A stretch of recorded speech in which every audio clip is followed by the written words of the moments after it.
Hello everyone, আমি ঋতু। Colour palette পেজে আপনাদের সবাইকে স্বাগতম। আজ নিয়ে এলাম একজন গ্রামের মহিলার পেন্টিং নিয়ে।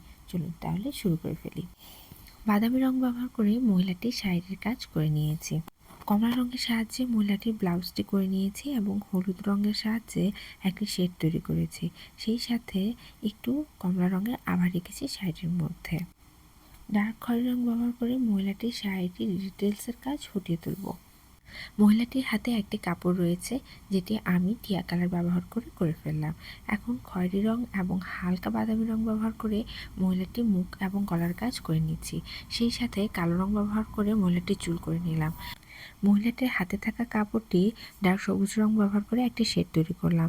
মহিলাটির হাতে দুটি টিনের জার রয়েছে, সেটি আমি অ্যাশ কালার ব্যবহার করে নিচ্ছি এবং মহিলাটির শাড়িটি হাইলাইট করার জন্য একটু সাদা রং ব্যবহার করেছি। জেল পেনের সাহায্যে ডিটেলসের কাজ ফুটিয়ে তুলছি। নীল রঙের সাহায্যে আমি ব্যাকগ্রাউন্ডের কাজ করে নিচ্ছি এবং 00 তুলি ব্যবহার করে মহিলাটির সাইডগুলোর কাজ আমি আস্তে ধীরে করে নিচ্ছি। ব্যাকগ্রাউন্ডটিতে আমি হলুদ রং ব্যবহার করে একটু কাজ করে নিয়েছি এবং হালকা আকাশি রং ব্যবহার করে সাইডে বর্ডার লাইন করে নিয়েছি। এই তো কাজ আমার শেষ। ভিডিওটি যদি আপনাদের ভালো লেগে থাকে, লাইক, কমেন্ট, শেয়ার করতে ভুলবেন না। ধন্যবাদ।